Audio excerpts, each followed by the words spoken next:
Gentlemen, welcome back. I am reviving real news. Hopefully, some of you guys watched my prologue, my little intro video I posted yesterday. Kind of gives you a little bit of a brief summary of my stance, where I came from, and how I got into the current predicament, the situation that I'm in at the present moment. Excuse me, fellas. Uh, Today, we're going to talk about the very beginning of it. How this all happens. The public stigmatism, the humiliation at your job, what goes on in the home. As I've mentioned before, fellas, this is a dark, harsh reality. This isn't a good story. This isn't a happy ending. As far as I know,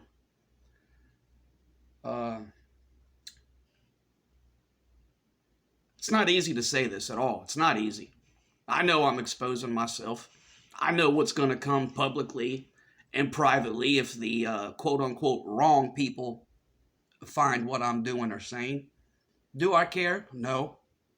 Those people deserve to hear what I got to say. Deserve to know what they've done to my sons, what they've done to myself, what you took from me. You had no right taking from me. You had no right digging your claws into my family or any of those things that tie into my family. You had no right causing me my job, my future at life, society, finances, housing, anything. You had no right.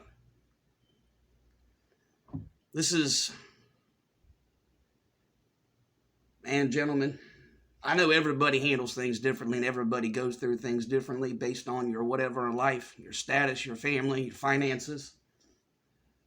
But anybody that's went through this, man, you know what I'm saying is true. Like, it is demoralizing, degrading. It's not for the faint at heart. Especially, man, if you are middle class, lower middle class, or poor, man.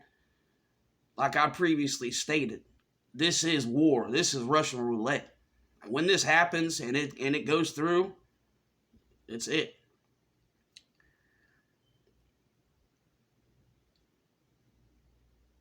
All right, gentlemen, let's get into this. We'll call this the lunch break heard around the world. This is the early middle 2000s, gentlemen.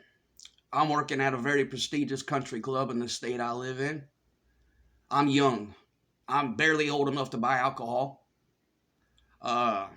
This is going to be my second season here. I had proven myself as an intern or whatever my first year at this country club.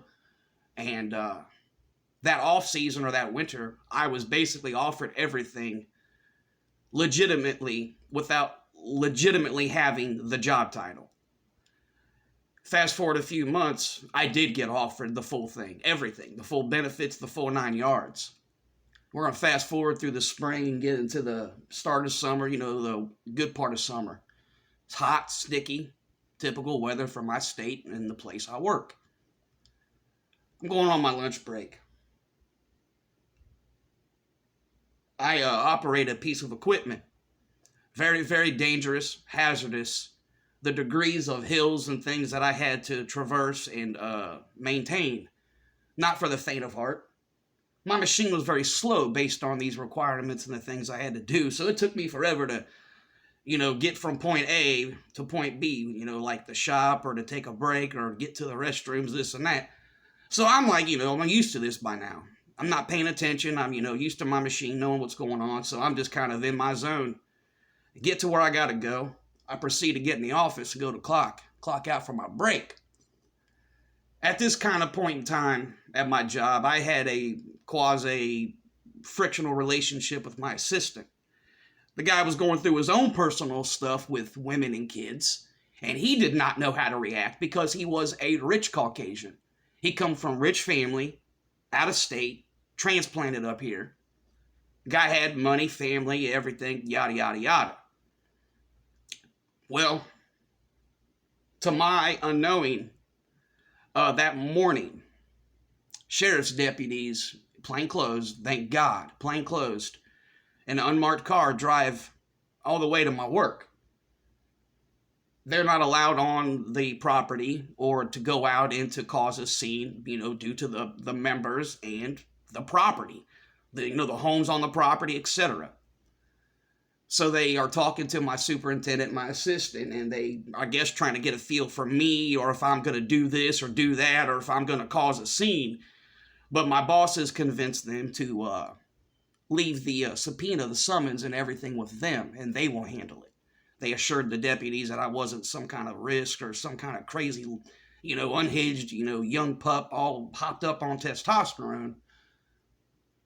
So I'm, parking and securing my equipment, clocked out and everything, getting something to drink, get some water.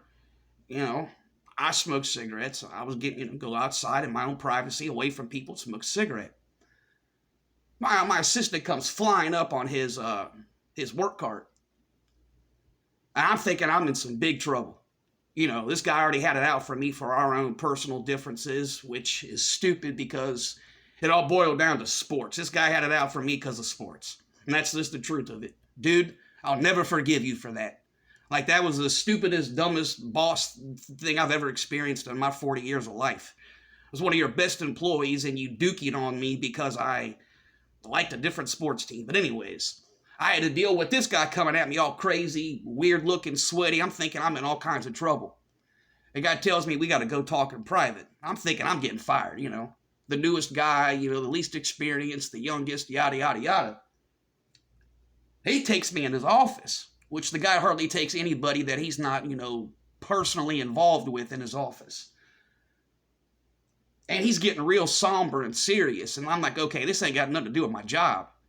This dude throws this gigantic manila envelope at me and tells me that I'm in some shit. And I was like, what are you talking about? And he was like, man, they're coming at you. And I was like, dude, what is going on? Because I'm about to have a stroke. And he was like, these deputies come from this county. They wanted to come get you and serve you for a support order, a diagnostics.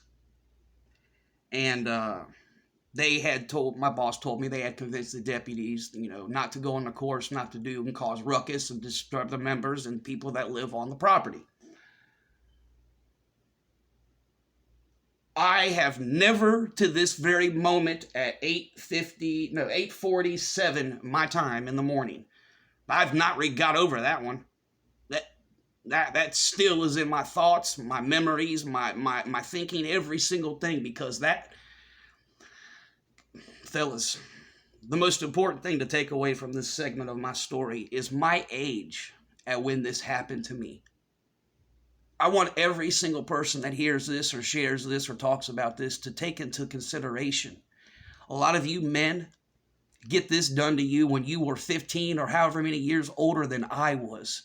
You were allowed to establish your life, your social circles, your finances, your shelter, secure friend and family bonds, and strengthen those said bonds. Fellas, I got the ultimate you-know-what in the gut before I was even 24, 25. I just really want that to hammer home and to sit in. Because you guys are on a different playing field than I was. But anyways, we're going to address all of that here in the future. But I'm a kid, man. I'm a child. I'm 24, 23 years old. I'm going to have a birthday in a few months because I know what time of the summer it was. I literally clocked back in after talking to my boss and him assuring me of the privacy of this, that, I almost said my boss's name. But him and the other, my actual superintendent, were pretty explicit about the privacy of this matter, that none of my coworkers knew, none of the members knew, none of the staffing knew, that this was pretty discreet. And I clocked in, got on my piece of equipment. And look, man, anybody who's worked in this kind of business knows, man, you guys got your own places. You divvy off and hide, or you go park when people are teeing off at the tee box or people are on the fairways. You got to be quiet. You got to get away. I go to one of my little places. I park my machine out in the middle of nowhere. Nobody can see me or hear me. And I proceeded to stare at the ground or look at the sky. And then I collapsed. It hit me. As a 23, 24-year-old, it hit me. My life was over. Before I ever went and got the swab, before I ever went in front of that magistrate to be ordered to drive wherever to go get the swab and all of that, I had to sit there in my place of employment knowing my life was over. Okay? All of these anxieties, fears, emotions, everything. And I've got coworkers around me. I got people all over the course, everything. And I have got to compartmentalize this. I've got to hide this, mask this, and somehow be able to mentally focus and go operate this deadly piece of equipment. And I'm not exaggerating. It was deadly. I'll tell you the name of it. It's called a turf track, for any of you gentlemen who know what that stuff is or care to Google it. And from the turf track, I upgraded to what's called a vent track.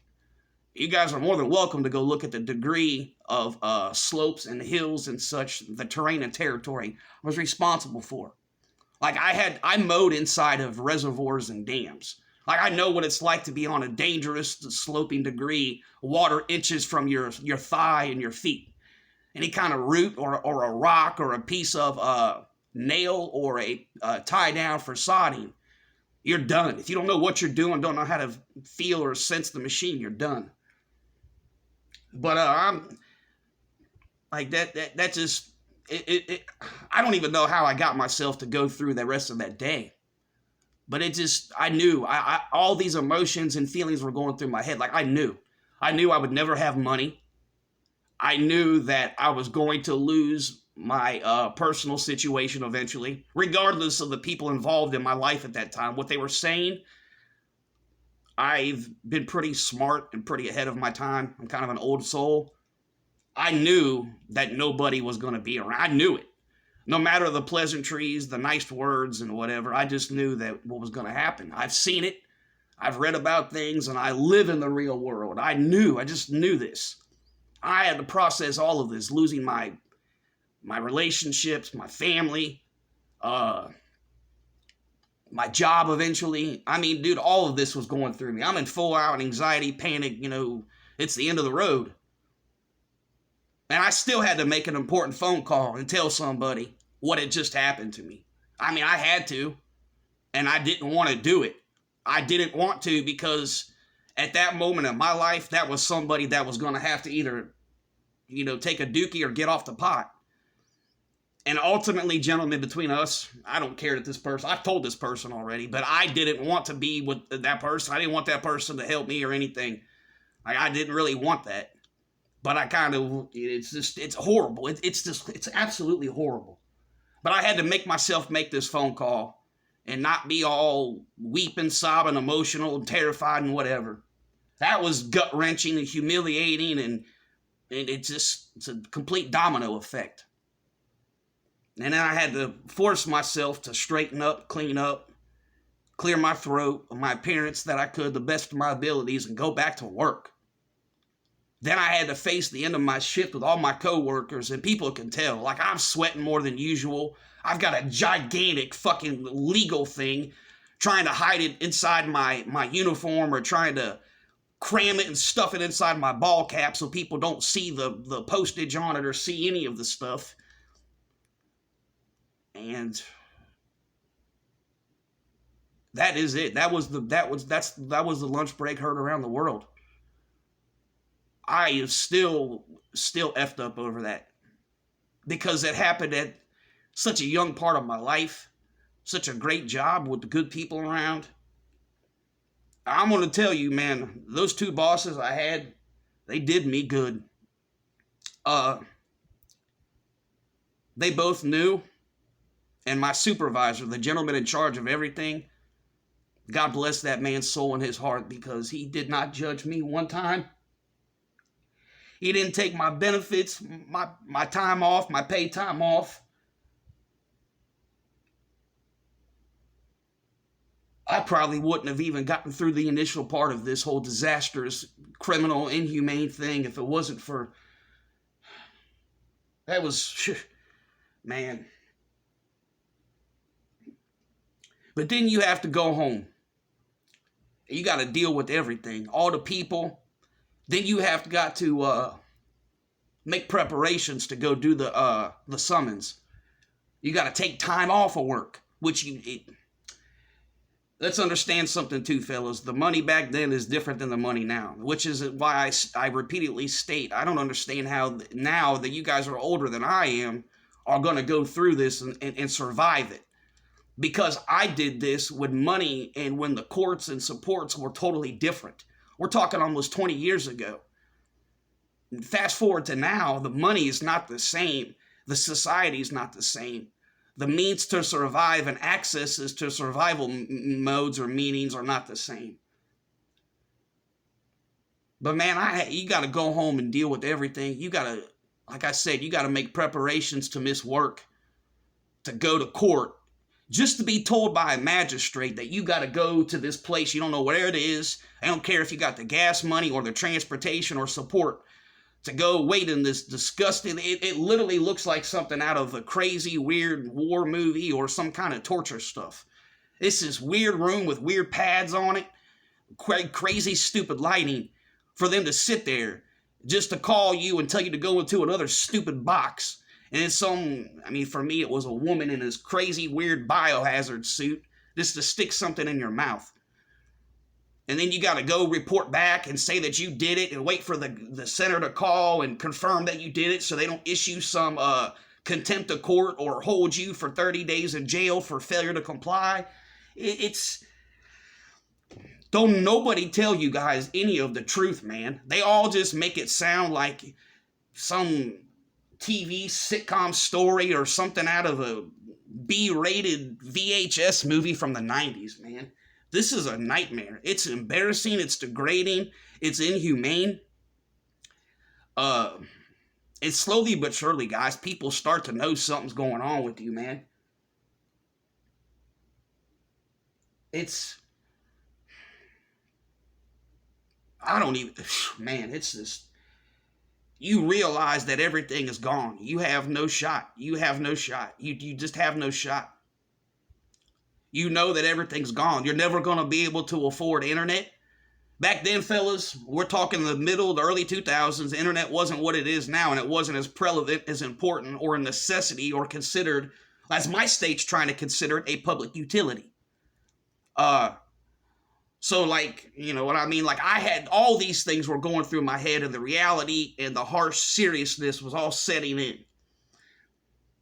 And fellas, after that DNA thing, then you got about 3 to 7 weeks for the results to be sent to the court, and then the courts send you a summons again. But this time it don't go to your work; they actually just send it privately to your home.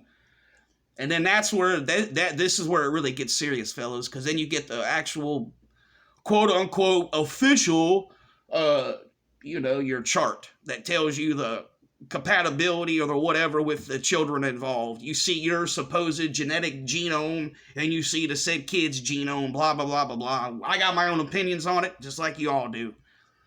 But and if the DNA is a certain percentage, gentlemen, they required by law to legally, with that result, give you another summons to court.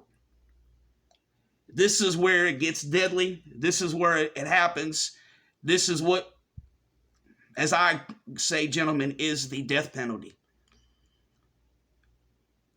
The only thing in my favor, when I had to go back to court for the death sentence, the order, the money, all the disgusting details none of us like talking about, admitting, or sharing to people because we've been indoctrinated and told don't do these things, blah, blah, blah, blah, blah, blah, blah. Man,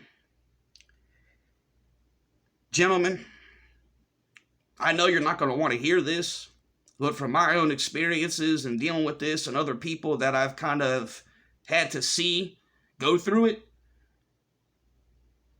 I know you don't want to hear this, but man, if you know what's coming or you're going to have to go through this and disclose your taxes and your income, get the worst situation you can get. Get the worst situation you can get. That's just the truth, man. Get the worst situation you can get. because then that's the closest you're going to get to a level playing field when that magistrate puts all your taxes and your check stubs and then the different allowances or deductions from your household into there. It's a misguided BS lie and conception to have all the money and everything and then have all your stuff done on that. Guys, I ain't telling no one to do nothing, you know what, but it's all misconception. The more you have and the more blah, blah, blah, when you go to that magistrate and all the money and all the computer algorithms and how it's set up, you want to be at the lowest, the dirtiest, the brokest, the whatever point. And gentlemen, another thing I know personally, if you got custody or other people are living in your home and you prove it to the magistrate, that stuff does affect your money. Ain't nobody gonna tell you this. People don't tell the truth, and people don't want to tell the truth, or their stories aren't flashy, so they don't want to tell it because they're not gonna get money or they're not gonna get clout. And that's not important, man. What's important is telling the truth and possibly enabling somebody to navigate this or to stay in the game. Then ain't nobody gonna tell you the truth, man. Like the money, it's a crazy experience, man, when they do it. Everything comes into factor. Who's in your home? The income in the home, custody of kids. Do the people living with you have custody of kids? Everything. It's humiliating. It's degrading. And fellas, it's over so quick. Like, you literally go in there, they get all the paperwork, documentation. And another thing, fellas, disclaimer, don't try to lie.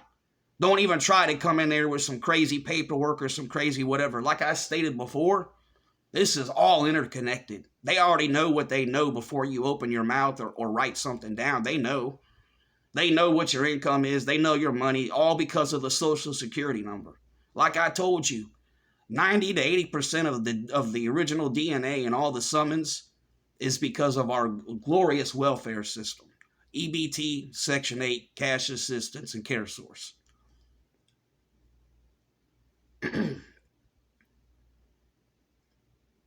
Man, you guys go through that and it is so over. Like, they get in there, they do that, then the money. You don't even get time to ask questions. Nobody tells you your rights. I ain't nothing. Like, nobody comes to you. No attorneys, no judge, no clerk of courts. Nobody comes and tells you about the kids, about you, about what happens if your job or if you get a deduction in your money. Nobody explains anything to you. Literally nobody. I'm only speaking for myself and the other men that were in that magistrate's courtroom at that afternoon that I had to do this. Don't nobody tell you nothing. Nobody tells you nothing at all. I remember trying to ask a question and this public pretender looks at me and says, it's in your best interest to shut up. And I'm thinking to myself, wait, what?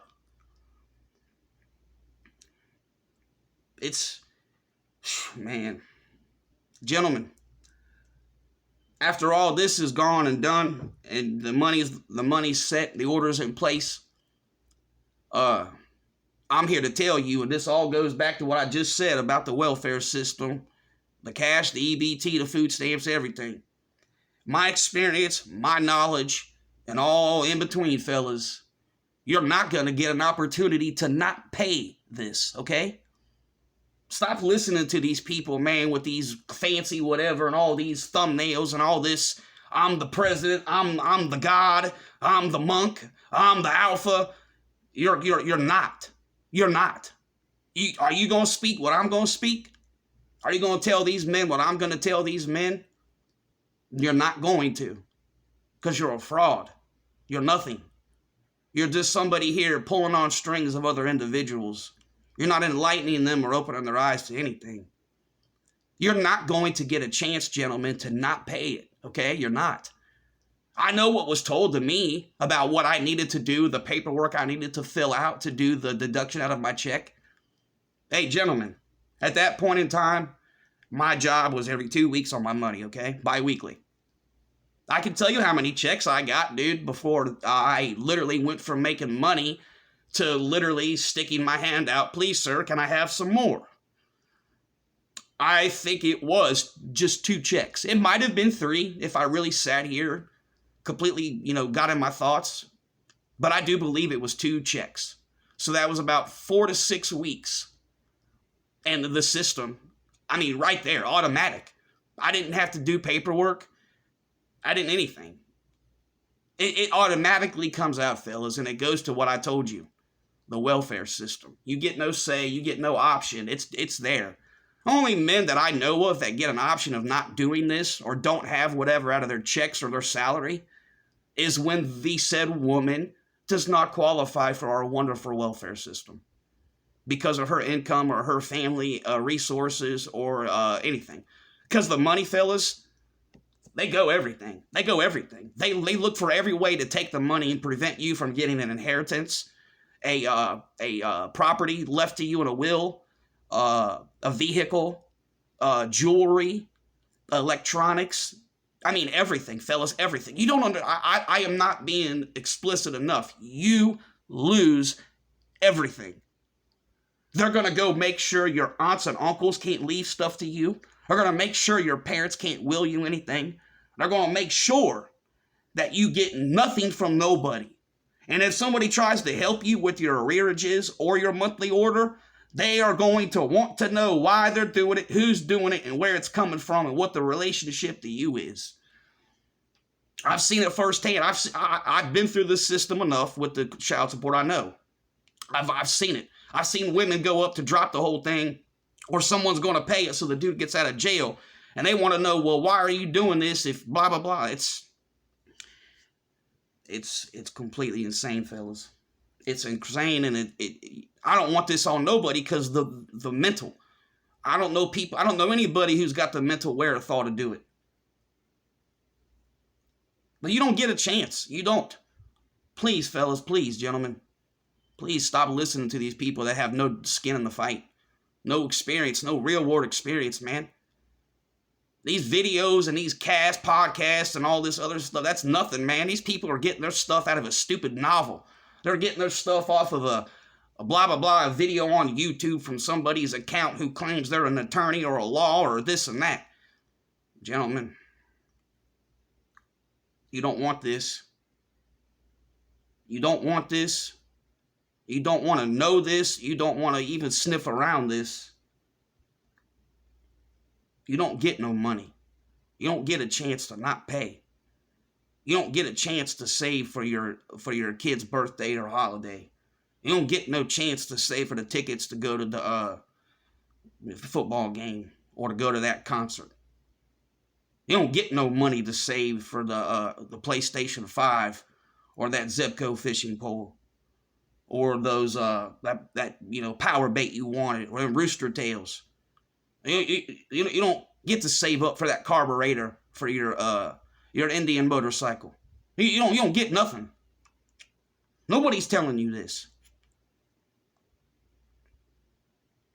This is just the very beginning of this, guys. I'm only touching on the very beginning of this. The money is the worst thing ever, man. That's when you lose everything. The second the vultures and the hyenas and the society of this realm we live in realize what happened to you and what's going on with you, your carcass is picked by anybody and everybody. Everybody walks or runs away from you. You're a liability. You're an embarrassment. Nobody want to be around you.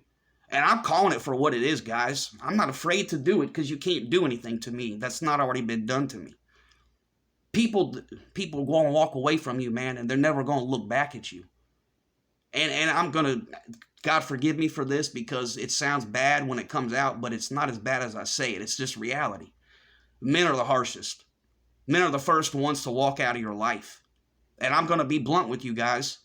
Most of the time, it's not personal. It's not that they change their feelings and their bond with you. Men are men, and men are logical. Men know what comes with friendships and gatherings and everything. Money. These men that walked away from me, almost all of them, I believe it wasn't a personal thing. It was a logical choice because they financially could not afford to have me in their life because of what it would entail with me being around them. I would not have the means to partake in society or gatherings or anything. Gentlemen, child support is so much more than the money. You guys have no idea or understanding of what you lose. And I hate it. It's not fair to anybody at all in this. It's not fair at all. Gentlemen, I'm just going to expose myself, and I guess it is what it is, but I should just say it anyways. I don't know what it's like to have those things in my life. And I don't wish nobody to feel what I feel. I want you guys to remember what I said at the beginning of this. The most important takeaway from this segment, or this little clip here, is my age of when this happened to me. You fellas have got to have a chance to make money and establish things and do things. I have never been allowed to. Never. And the first that somebody gives me an opportunity or goes to do something, and then somebody tells my personal stuff, or they go through my stuff, because people have the right to do background checks and do financial background on you. And the second they find out what I have to deal with, it's like I have the plague or cancer or worse. It hurts me to hear people tell lies and make up stuff about the situation that we deal with regarding the kids and child support, the money in the courts. You guys have seriously got to start asking yourself who you're listening to and why I'm doing it, where this is coming from. I've not heard anybody tell the truth ever, really. Maybe a couple people here and there. I know one person I want to say, but I'm not comfortable saying nobody creators stuff yet, but man, you guys just, I don't wish this on anybody because I know what it's like. And if you've really went through this and experienced it and you are a human, with emotions, a heart, a soul, you don't want this on nobody, man, because if you've survived it and managed to keep going like I have, you know what it takes. And most people don't have the mental capacity to do it. The physical part of it is crucial too. Like, you've got to be physically whatever because you're going to have horrible stretches in your life. You've got to be physically on top of things to be able to endure the lack of food or the lack of support.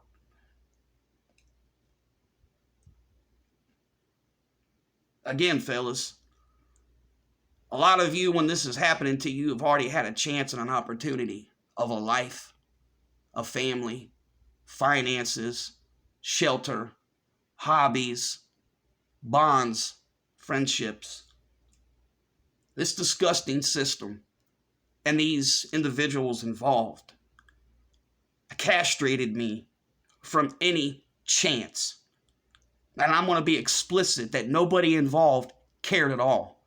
From a public pretender, to a clerk, to a doctor, to these individuals in the finance, to the magistrate, and then to the criminal system. Nobody cares. Nobody cares. In fact, they go out of their way to try to make you disappear, or to make it worse than you already have it, fellas. Don't let nobody find out you don't have a mom and dad alive, or your family and you aren't whatever. Don't let nobody find those things out. Don't let nobody know nothing like that, guys. Because it's going to make the next parts that I'm going to get into and talk about that much worse. But gentlemen, that's kind of the little bit of the intro, or the what goes on with the beginnings of this and your money, the DNA, the stigmatism when this starts, and hopefully you guys understand a little bit about the deductions in your money. I'm not going to lie to you. I got no reason to lie. I've offered to show my documentation to people that you guys talk to or watch the videos, and I've been told to keep that to myself. I've got nothing to hide. I've got all the proof that what I'm telling you is the truth, and I've lived this and I've endured this.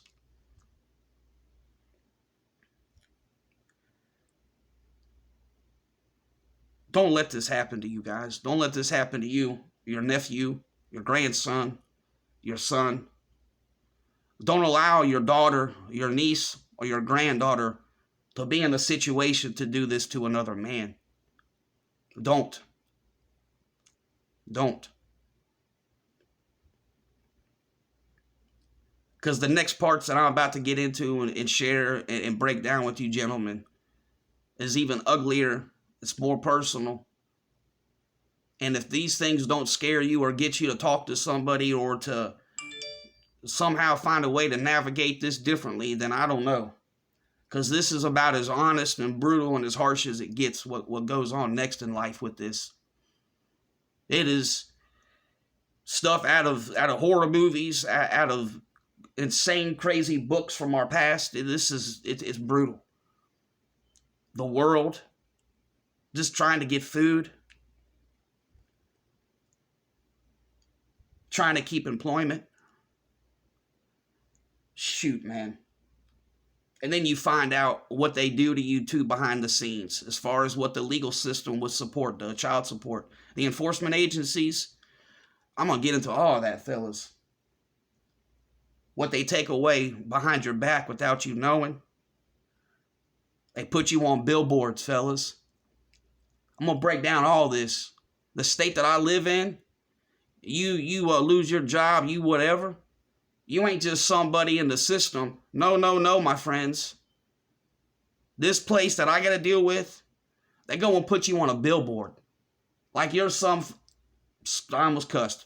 Like you're some milkman, like you're some dad who left to go get milk and never came back. They put me, I'm not making this up at all, fellas. I will dox myself. I will straight tell the county, the city, the state, I'll dox myself. They know who did this. They know they do this. And I will never forgive them for that. They put me on a billboard because I lost my job and got laid off. And I missed X amount of straight consecutive payments. They put me on a billboard along with people who attack women and children and disappear multiple people at once. Or like I was selling crazy amounts of hardcore illicit substances. Fellas, you don't want any of this, man. You don't want any of this. And what I'm about to get into is the stuff that scares a lot of people because nobody's going to tell you what I'm going to tell you with this, what happens to you. Nobody going to tell you.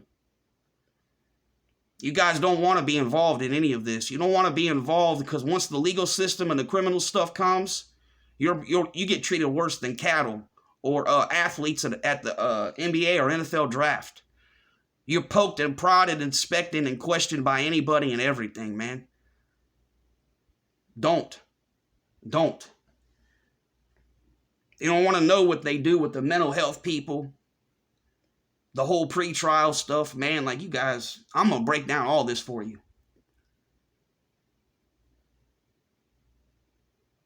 Fellas, I want you to remember, too, we got to stop as men as a whole with the animosity towards other men or thinking you're above somebody because you didn't have whatever happened to you or you didn't whatever because you couldn't get with girls. I'm better than nobody, and ain't nobody that's got the money or the material stuff better than me. Like, stop judging people and stop whatever because you don't know what that person's been through and you don't know what they're going through. You have no clue. And I'm going to say it again, some of the meanest, harshest, vile individuals that I've encountered dealing with this have been the men. For no reason. They think they're better than me because they don't get no you-know-what from chicks.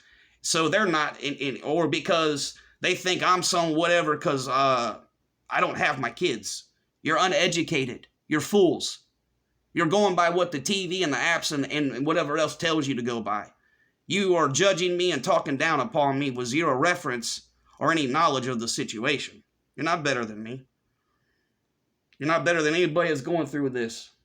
You gotta start meeting people somewhere in the middle or start to understand a little bit better where somebody's coming from, man. Because when men act like this towards other men, this is where the bad stuff happens. I'm telling you from personal experience, fellas. I've seen it. Men will disappear. mental somehow change mentally and snap. You got to stop being so whatever towards other men. You got to. You've got to. And it breaks my heart to even have to say this, that sometimes the women are the more whatever than the men. And I know that's not even necessarily genuine, because some of it do it for their own validation. They want to be, it's like virtue signaling almost. And I can see through that, and I was gifted the ability to see through that, years ago. But just maybe think or kind of slow down before you go off on somebody or call somebody a dusty or a loser or a beta or whatever. And I don't mean beta the same way these other creators and stuff say it, man. I'm saying don't consider somebody superior or somebody below you till you really know what's going on, man. And remember, fellas, there ain't no president. There is no leader.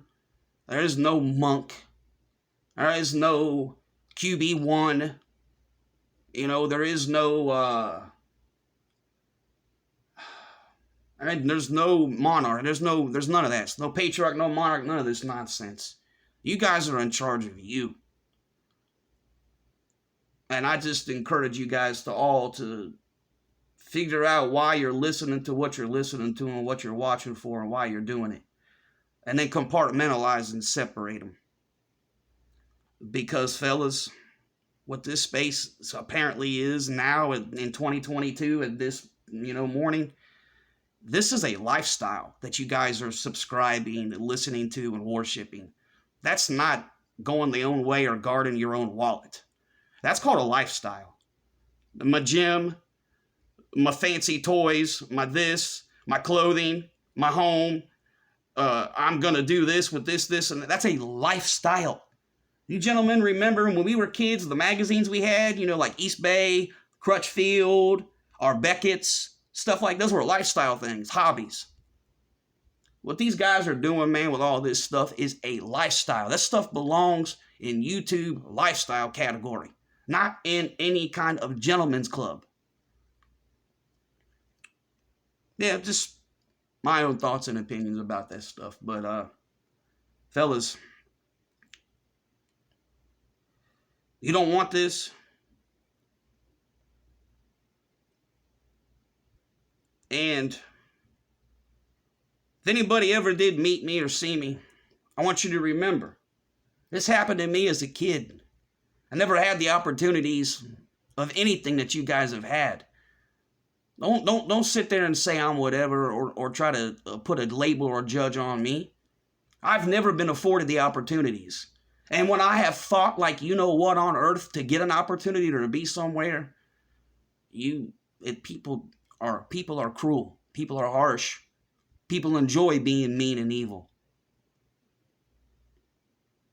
So make sure you guys keep your morals, your values, and your standards, your ethics, your principles, and your beliefs, and your faith. And seriously, try to separate what you're listening and watching. Because if you guys don't stand for something, you'll fall for anything, man. This has been Reviving Real News. Hopefully, to one person or maybe a few more, I have revived some real news about the real world and real situations that men got to deal with. Thanks, guys, for listening. I'm talking to you here shortly.